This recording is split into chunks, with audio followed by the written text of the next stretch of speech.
Assalamualaikum dan salam sejahtera. Saya Hafiz Omar. Semalam, mata wang euro naik sedikit ketika sesi Eropah. Tumpuan pedagang adalah pada harga pengguna Amerika Syarikat. Inflasi tahunan meningkat sehingga 3.2% pada bulan Julai 2023 daripada 3% sebulan yang lalu tetapi di bawah ramalan 3.3%.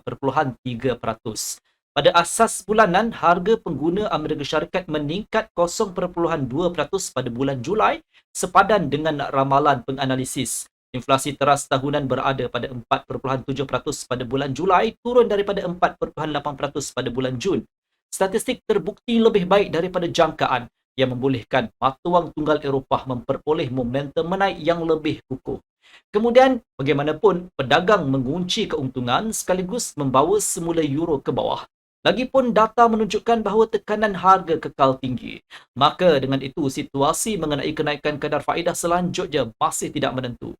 Fed dijangka memberi perhatian terhadap KDNK dan data inflasi untuk Ogos sebelum membuat keputusan kadar faedah seterusnya. Walaupun euro merosot dalam dagangan lewat, aliran menaiknya merupakan sebahagian daripada pembetulan kenaikan harga yang kekal utuh. Sekarang tugas utama kenaikan adalah untuk menembusi di atas 1.1060 dan menolak harga lebih jauh ke atas. Sebelum kita masuk ke dalam analisis teknikal, mari kita lihat kalender makroekonomi hari ini. Britain telah pun mengeluarkan data mengenai pertumbuhan ekonomi. Keluaran dalam negara kasar UK meningkat sebanyak 0.2% pada suku kedua 2023, manakala KDNK tahunan meningkat sebanyak 0.4%. Ini bermakna ekonomi kekal berdaya tahan walaupun pasaran buruh yang terlalu panas dan kadar faedah yang lebih tinggi yang dijangka terus meningkat oleh Bank Pusat dalam keadaan inflasi yang sedang melonjak. Dengan latar belakang ini, pound British berpeluang untuk meneruskan rally kenaikan harga. Di samping itu, pengeluaran perindustrian UK melonjak sebanyak 1.8% pada bulan Jun.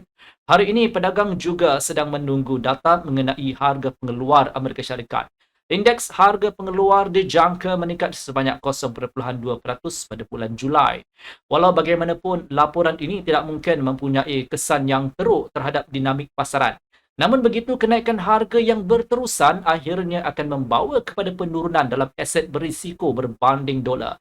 Selain itu, peserta pasaran mungkin memberikan perhatian terhadap bacaan awal Universiti Michigan mengenai sentimen pengguna dan jangkaan inflasi. Data yang suram mungkin memberi tekanan yang berterusan pada euro dan pound British. Dari sudut pandangan teknikal, kita seharusnya memberi tumpuan pada tahap rintangan 1.1013.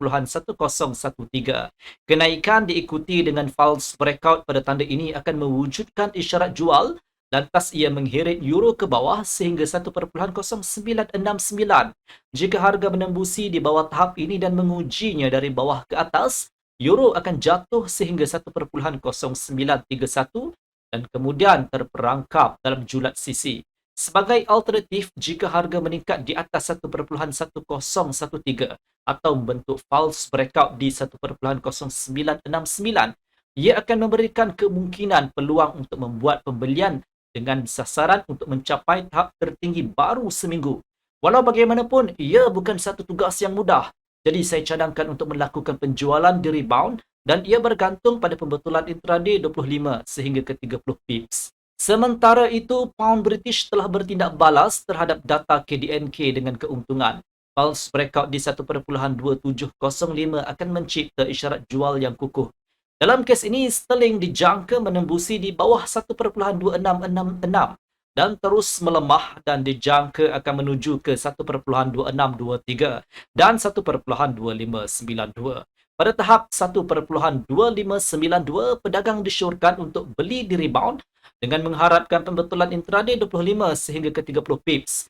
Pembelian di 1.2623 dan 1.2666 boleh dipertimbangkan hanya di false breakout. Sebagai alternatif, jika harga bersatu di atas 1.2705 dan mengujinya dari atas ke bawah, anda disarankan untuk membeli dan ia bergantung pada pemulihan sehingga 1.2739 dan mungkin 1.2774.